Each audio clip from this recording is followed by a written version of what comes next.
அசல் சேவல் களம் வரலாறு நேரில் காலை வணக்கம்.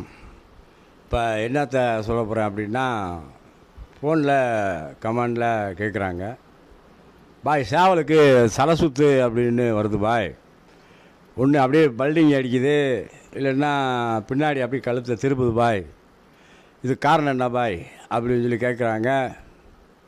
இது காரணம் என்னன்னா, அதுதான் பழைய காணொலியிலையும் சொன்ன மாதிரி தான் சொல்கிறேன். கூடுகளை சுத்தப்படுத்தி வைங்க.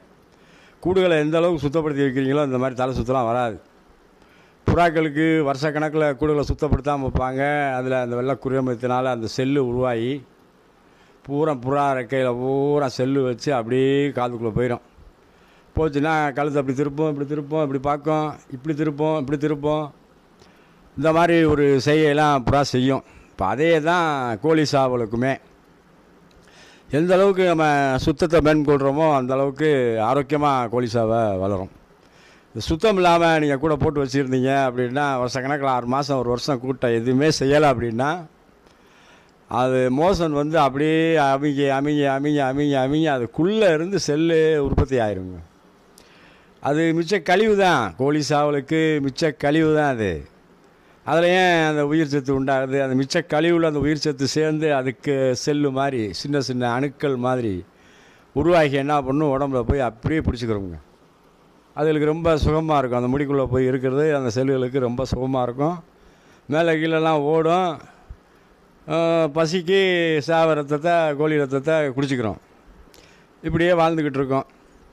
இது நாளடைவில் ஜாஸ்தியாகி என்ன பண்ணுது, அப்படியே கழுத்து வரையும் ஏறி காது ஓட்டை இருக்குது பார்த்தீங்களா, இதுக்குள்ளே போயிடுது. இதுக்குள்ளே போயிடுச்சு அப்படின்னு சொன்னால் என்ன ஆகும், அப்படி மெல்ல நகண்டு போனால் உள்ளே குஞ்சு பொறிக்கும். அது பொறிச்சு இப்படி கையில் நம்ம போய் தொட்டுட்டேன்னு வச்சுக்கோங்க, சல்லு நம்ம மேலே ஏறுங்க, அப்படியே ஏறும் செல்லு. இது வந்து நமக்கும் ஆபத்து தான். சின்ன பிள்ளைங்க வீட்டில் இருக்காங்க அப்படின்னா ரொம்ப கவனமாக இருக்கும். அதுகளுக்கு நான் சின்ன பிள்ளைகளுக்கு ஒரு 6 மாத பிள்ளை, ஒரு வயசு பிள்ளைக்கெலாம் சொல்ல தெரியுமா? காது குடையுது, காதுக்குள்ளே குடையுது அப்படின்னு சொல்ல தெரியுமா? சொல்ல தெரியாது. அதுவே நம்ம ஆஸ்பத்திரிக்கு தூக்கிட்டு ஓடுவோம். நைட்டு பூரா நைட்டு கற்றுங்க பிள்ளைங்க. வீட்டில் வளர்க்கும் போது சொல்கிறேன், சுத்தமாக இருக்கணும். அந்த செல்லு வீட்டில் வந்து சிறு குழந்தைகளுக்கு பரவுகிற சூழ்நிலையெல்லாம் இருக்குது.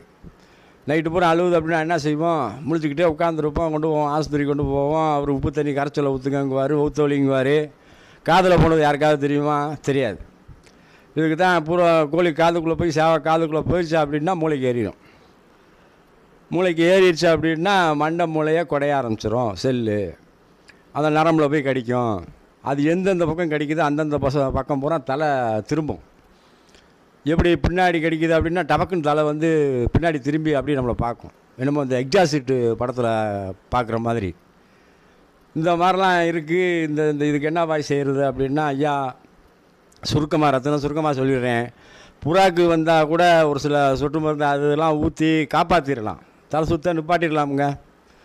ஏன்னா புறாக்கு வந்து சின்ன மூளை பேஜ், அந்த பேஜா வந்து சின்ன மூளை, அதனால் அது பாதிப்புக்கு ஏற்படாது. அப்படி இருந்தாலும் அதை நம்ம காப்பாற்றிடலாம். கோழி சாவல்கள் எப்படியுமே வந்து பெரிய மண்டைங்கும் போகும்போது நல்லா அவ்வளோ பெரிய மூளையாக இருக்கும். அந்த மூளைக்குள்ளே போய் கடிக்கும் போது நம்ம வந்து ஒன்றும் செய்ய முடியாது. அப்படியே பறையிடும். மூளை பூரா பழகிடுச்சுன்னா கோமாவுக்கு போயிடும். உங்கள்கிட்ட நடக்கிற மாதிரி இருக்கும். அப்படியே கிராஸ் ஆகி பின்னாடி வரும். அப்படியே சாயும், அட்டம் சாயிற மாதிரி அப்படியே ஒன்று சைடாக சாயும். அப்படியே பல்டிங் அடிக்கும். அந்த என்னென்ன அது கடிக்கும், எங்கெங்கே கடிக்குதோ, எந்தெந்த நரம்பு மூளைகளில் வந்து நம்ம செயல்படுற நரம்பு பூரா மூளைகளுக்கு, மனுஷனுக்கும் சரி கோழி சாவலுக்கும் சரி, அந்த நரம்புகளை பூரா சுண்டி கடிக்க ஆரம்பிக்கும் போது எந்தெந்த பக்கம் கடிக்குதோ அந்தந்த பக்கம்லாம் திரும்பவும் பல்டிங் அடிக்கும். பின்னாடி கழுத்தை சுத்தம். கீ வவர் இருக்குது பார்த்தீங்களா, நெஞ்சு பக்கம், அந்த பக்கம் கழுத்தை கொண்டு போய் வளைச்சிக்கிட்டு இருக்கோம். இப்படிலாம் இருக்குது. காரணம் மெயின் வந்து செல்லு பற்றாமல் பார்த்துக்குங்க. அப்படி கூடலாம் சுத்தப்படுத்திட்டிங்களா, அந்த நோடெக்ஸ்ன்னு சொல்லி மெடிக்கலில் விற்கிறாங்க, 255 ரூபா. அந்த நோடெக்ஸ் நயம் பவுட்ரை வாங்கி தெளிச்சு விட்டிங்கன்னா ஓரளவுக்கு சரி பண்ணலாமுங்க செல்லை. இல்லாட்டினா கூடுலாம் உடச்சிடணுங்க, உடச்சி அடுப்பு எரிச்சிடணும். புது கூடு தான் வாங்க வேண்டியது வரும். அதே கூடில் நீங்கள் வந்து குஞ்சு கோழிலாம் நீங்கள் வளர்த்தீங்க அப்படின்னா குஞ்சு செத்துக்கிட்டே இருக்கும். பாய் என்ன பாய் 9 குஞ்சு பொறிச்சிச்சு பாய், இப்போ இருக்கிற 6 தான் பாய் இருக்குது, 3 காலி ஆயிடுச்சு, என்னன்னே தெரியல பாய். காரணம் என்ன, செல்லு காதுக்குள்ளே குஞ்சுக்குள்ளே போயிடுச்சுன்னா பாவம் அந்த குஞ்சு என்னங்க செய்யும்? இப்போ என்ன பண்ணுவாங்க, நாளடைவில் இந்த கோழி குஞ்சை வளர்ந்துக்கிட்டே வர்றாங்க. ஒரு 3 குஞ்சு ஆகுது. அப்புறம் 9 குஞ்சில் 3 குஞ்சு செத்துருச்சு, 6 குஞ்சு இருக்குது. இப்போ அதில் ஒரு 2 சாகும். அப்புறம் 4 இருக்குது. அப்புறம் அதில் 2 சாகும், 2 இருக்குது. அதெல்லாம் 1 செத்துரும், 1 தான் இருக்குது. இப்போ இதுக்கு என்னங்க செய்கிறது அப்படின்னா, கூட அடித்து உடச்சி இது பண்ணிடுங்க. செல்லு ஃபுல்லாக பற்றிடுச்சுன்னா வாரத்துக்கு ஒரு முறை கூட வந்து நம்ம வந்து க்ளீன் பண்ணிடணுங்க. நான் எப்படி கோழி சேவை வளர்க்குறவங்களுக்கு பூரா சொல்கிறேன், ரிங்காகவே இருந்தாலுமே சரி அந்த ரிங்கை எடுத்து நகட்டி வச்சுட்டு உள்ளே உள்ள மண்ணை பூரா அள்ளி புது மண்ணை போட்டுறணுங்க. அப்போ தான் உங்களுக்கு செல்லு பத்தாது. வசம்பு இப்போ பேர் சொல்லாதுன்னு சொல்லுவாங்க, வசம்பு மஞ்சளையும் தொளிக்க சொல்லியிருக்கேன். கூடு பழகக்கூடாது இருந்தால் அப்படி மாதிரி செய்யுங்க. மற்ற இந்த கம்பி கூடாக இருந்தால் அது தேவையில்லை. செல்லு பத்தாதுங்க. செல்லு பத்துறது நம்ம கையில் தான் இருக்குது. அது பிள்ளைகளையும் நம்மளை பாதிக்கும், வீட்டுக்குள்ளே உள்ள பிள்ளைகளையும் நம்ம பாதிக்கும், கோழி சாவலையும் பாதிக்கும், நம்ம சின்ன பிள்ளைகளையும் பாதிக்கும், கோழி சாவலையும் பாதிக்கும். இதனால் என்ன பண்ணுங்க, கோழி சாவை வளர்ப்பு முறையை நல்லா அந்த காணொலியில் நான் பதிவு பண்ணுறேன். கூட்டை வந்து முதல்ல சுத்தப்படுத்திங்க. வாரத்துக்கு ஒரு நாள் நீங்கள் சுத்தப்படுத்திக்கிட்டே இருக்கணும். கூட்டை சுத்தப்படுத்தினா தான் கோழி சாவை ஆரோக்கியமாக இருக்கும். அது வராமல் இருக்கிறதுக்கு வந்து அப்பப்போ ஒரு வாரத்துக்கு ஒரு தடவை சுத்தப்படுத்தி க்ளீன் பண்ணிடுங்க. க்ளீன் பண்ணிங்கன்னா அந்த தலை சுற்றுங்கிறது வராது.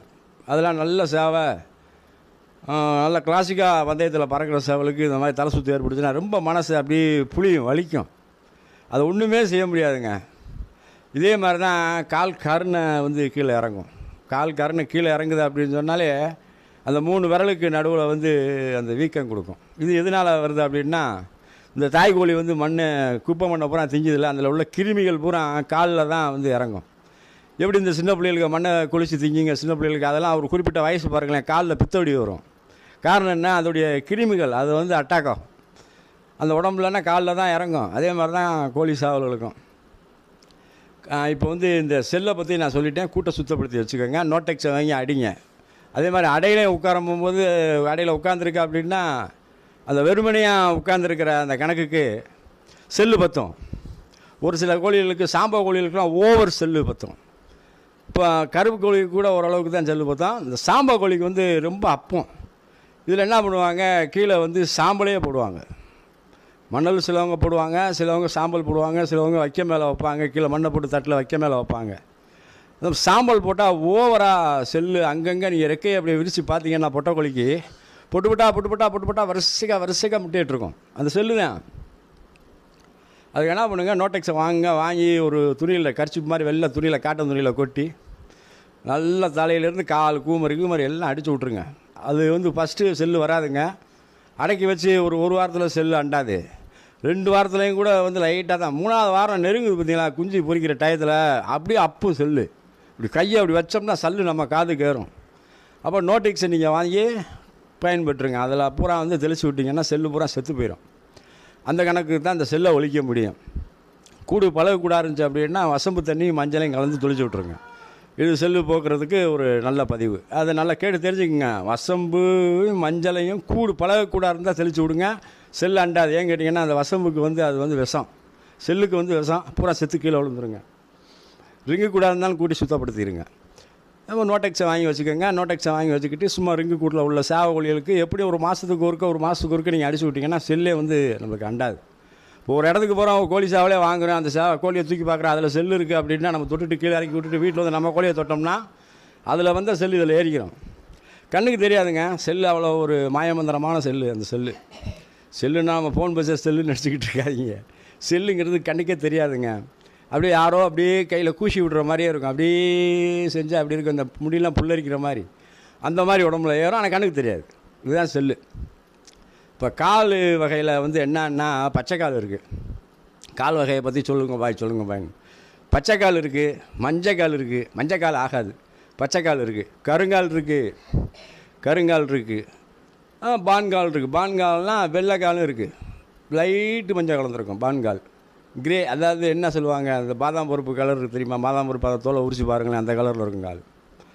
இதில் வந்து கருப்பு கால் இருக்குது, முப்பட்டை நல்லிகள் இருக்குது, விரிஞ்ச பஞ்சா இருக்குது, அகல பஞ்சா இருக்குது, நீல பஞ்சா இருக்குது, நூல் பஞ்சா இருக்குது. விரலில் சொல்கிறேன். நூல் பஞ்சா அப்படின்னு சொன்னால் அரகணம் நல்லா அடிக்குங்க. கரெக்டாக முஞ்சிலே அடிக்கும். அதாவது பஞ்சா அப்படி விரிஞ்சிருக்கும், நூல் மாதிரி இருக்கும். பஞ்சா கனத்தும் இருக்காது, ரொம்ப கொஞ்சம் மீடியம் சைஸு தடிப்பாகவும் இருக்காது. நூல் மாதிரியே இருக்கும். நீட்டமாக குச்சி மாதிரியே இருக்கும். அதான் நூல் பஞ்சா. 3 விரலை சொல்கிறேன். அதுலேயே பச்சைக்கால் நூல் பஞ்சாவில் இருந்துச்சு அப்படின்னா பந்தயம் கன்ஃபார்ம். அந்த மாதிரி கால் அடிக்கும் பந்தயத்தில். அதே மாதிரி பச்சைக்கால் இருக்குது. பச்சைக்கால் அப்படின்னா அந்த விஷ ஜந்துக்களை சாப்பிடுது பார்த்தீங்களா, இந்த ரோட்டில் இப்போ கரப்பாம்பூச்சி அது இது பூரா லொட்டு லுசுக்கு பள்ளி மரப்பள்ளி, இந்த விஷம் பூரா சேவல்களுக்கு அந்த கொழுப்பு சத்து உடலில் சேர்ந்துடும். இந்த விஷச்சத்து வந்து அப்படியே காலில் தான் இறங்கும். அதில் தான் வந்து பச்சைக்காலாக வரும். பச்சைக்கால் வருது அப்படின்னாலே அப்போல்லாம் பச்சைக்காலுக்கு நாங்கள் ஜோடி போட மாட்டோம். அது மாதிரி ஈச்சங்கால் இருக்குது. ஈச்சங்காலில் வந்து ஈக்கிக்கியாக இருக்கும். இது எப்படி இந்த ஈச்சங்கால் வந்துச்சு அப்படின்னா, சொரிக்கால் கோழின்னு வந்து கால் அது புண்ணுதான். அந்த புண்ணை வந்து நல்ல சாவலை போடும்போது அந்த அந்த அந்த நல்ல சாவலுக்குள்ள அந்த ஈக்கிக்கியாக உள்ளது மாதிரி தூக்கிறோம் காலில்.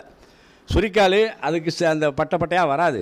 இந்த நல்ல சேவலை போட போகும்போது சொரிக்கார் கோழிக்கு சொரிக்கால் சேவலுக்கு நல்ல கோழியை போட போகும்போது ஈக்கிக்கியாக அப்படியே நிற்கும். அதை வந்து பிரமாதமாக சொல்லுவாங்க அந்த ஈச்சங்கால் பட்டி அப்படின்னு சொல்லி. ஈச்சம்பட்டியிலே வந்து ஜாதி லைனு மனப்பிடிப்பான லைனில் கலந்தனால அந்த கால் வந்து பந்தயத்தில் காட்டுது. அந்த ஈச்சம்பட்டி இருக்கிறதுனால தான் அந்த கால் காட்டுது அப்படிலாம் கிடையாதுங்க. ஈச்சங்காலில் எனக்கு வேணும் பாய், ஈச்சங்கால் அப்படின்னா ஈச்சங்காலில் வேணும்னா அந்த சிரா பூரா அப்படியே மீன் மீன் சிரா இருக்குது பார்த்தீங்களா, அந்த மாதிரி அப்படி தூக்கியிருக்கோம். இது வந்து ஒரு விசேஷமாக பேசுவாங்க. மனப்பிடிப்பு அது லைன் நல்ல கூண்ண லைனு அப்பயும் பாட்டேன் சண்டை பந்தயத்தில் விளாண்டுருக்கு அப்படின்னா தான் இது சண்டை போடும். அது கால் அந்த ஈச்சங்காலுக்காண்டிலாம் கிடையாதுங்க. அவன் நல்லியில் வந்து மொப்பட்டை நல்லி இருக்குது. மொப்பட்டை நல்லி அப்படின்னா 3 பட்டையாக சேர்ந்த மாதிரி இருக்கும். அதே மாதிரி உருண்டை நல்லி இருக்குது. உருண்டை நல்லி அதெல்லாம் அடிக்கணுமா, அதெல்லாம் அடிக்கும். 2 தட்டு 3 தட்டு சங்கில் தட்டம் போகும்போது எதிரி வந்து கத்த ஆரம்பிச்சிருக்கா அப்படின்னு கத்த ஆரம்பிச்சிடும். அதான் உருண்டை நல்லிக்கு உள்ள ஸ்பெஷலு. நகம் பார்த்திங்கன்னா கருப்பு நகம், பின்னத்தி நகம் கருப்பு, மின்னத்தி நகம் கருப்பு, இந்த 4 விரல்லையும் கருப்பு நகம் இருந்துச்சுன்னா ரோசக்குரியாக சண்டை போடுங்க. ரோசக்குரியாக சண்டை போடுது அப்படின்னு சொன்னால் காரணம் என்ன, அந்த அந்த கருப்புலாம் வந்து சரியான ரோசக்குரி. அது நீச்சல் போடும்போது பாருங்களேன் பூ கருக்கும். அதே மாதிரி கால் நகமும் கருத்து இருக்கும். அப்படிங்கும்போது பந்தயத்தில் ரொம்ப கிளாசிக்காக விளையாடும். இந்த காலில் வந்து ஆகாத கால் அப்படின்னு சொல்லி பார்த்தீங்கன்னா மஞ்சக்கால், இந்த நான் சட்டை போட்டிருக்கேன் பார்த்தீங்களா, இந்த மாதிரி கால் வந்து ஒரு அதாவது பறக்குங்க, சேவை பறக்கும். மஞ்சக்கால் சேவெல்லாம் வச்சுருக்காங்க, அப்படியே மஞ்சளை பூசின மாதிரி இருக்கும். அந்த கால் சேவை வந்து சும்மா பறந்துக்கிட்டே இருக்கும். குரங்கு தவும், அடிக்கணும் நல்லா இருக்காது. காலை அமுக்கி பார்த்தோம்னா மிதுக்குன்னு கொழுப்பு தட்டுப்படும். அதனால் மஞ்சக்கால் சேவை வந்து நாங்கள் அவாய்ட் பண்ணிடுவோம். மஞ்சக்கால் சேவை அப்படின்னு சொன்னால் அது இருபிறவி கத்திப்போரில் இருந்து உண்டானது அப்படின்னு ஒரு சிலவங்க சொல்கிறாங்க. இல்லை எறபாடு இந்த கொழுப்பு கலரு கொழுப்பே மாறலை, அந்த 8.5 மாதம் அந்த கொழுப்பு சத்தே மாறலை, கொழுப்பு சத்து இருக்கிற வரையும் மஞ்சக்கால் இருக்கும் அப்படின்லாம் சொல்லுவாங்க. நீச்சல் போடும்போது மாறிடும் அப்படின்னு சொல்லுவாங்க. நாங்கள் எங்களுக்கு ஒப்பாது மஞ்சக்கால் சேவலா அதெல்லாம் நாங்கள் முடிச்சு விட்ருவோம். இந்த காணொலியை நான் எதுக்கு சொல்கிறேன்னா, ஏற்கனவே நான் காலை பற்றி சொல்கிறேன்னு சொல்லி காலை பற்றி நான் சொல்லலை. அதனால தான் வந்து காலையும் பற்றி சொல்கிறேன். கால்களில் பெஸ்ட்டு கால் நல்லி வந்து நீளமாக இருக்கக்கூடாது, நல்லி நீளமாக இருக்கக்கூடாது, கட்டை நல்லியாக இருக்கணும். மீடியம் சைஸ் நல்லியாக இருந்தால் விசேஷமாக பந்தயத்தில் விளையாடும். கவுளு கட்டை கவுளு அப்படின்னு சொன்னாலே வந்து ஆறா கவுள் இருக்குது, கட்டை கவுள் இருக்குது, மீடியம் சைஸ் கவுள் இருக்குது, யானை தந்த கவுள் இருக்குது. இந்த கவுளுகளெல்லாம் வந்து சாமானியமாக பந்தயத்தில் வந்து விளையாடுங்க. கவுளு கலருங்கிற எண்ணம் கிடையாது. கூழாங்கல் கவுளுன்னு ஒன்று இருக்குது. கூழாங்கல் கவுள் அப்படின்னா நம்ம கூழாங்கல்லில் பார்த்தா எப்படி இருக்கும் அந்த மாதிரியே இருக்கும். அதை வந்து நம்ம வந்து வச்சுருக்கலாம். நல்லா பாருங்களேன், எக்ரிமெண்ட் எல்லாம் பறக்கும் போகும்போது சாவெல்லாம் பாருங்களேன், அப்படியே கூழாங்கல் கவுள் இந்த 2 பக்கமும் வரி உழுவாது, அப்படியே உள்ளே மடங்கியிருக்கும். அதாவது கூழாங்கல் மாதிரியே இருக்கும், உருண்டையாக கூழாங்கல் மாதிரியே இருக்கும். இந்த மாதிரி விசேஷமான சாவல்கள்லாம் இருக்குது. இதெல்லாம் பார்த்து பருவிச்சே எடுங்க. காசை போட்டு அவசரமாக எடுத்துடாதீங்க. காசை போட்டு இதெல்லாம் பார்க்கணும், சேர்க்க பார்க்கணும், எல்லாத்தையும் பார்க்கணும். இந்த இதை நான் காணொலியில் பதிவு பண்ணிக்கிறேன். அடுத்த காணொலியில் உங்களை மீண்டும் சந்திக்கிறேன். அசல் சேவல் கிளம்பு வரலாறுக்கு சப்ஸ்கிரைப் பண்ணுங்கள். நன்றி, வணக்கம்.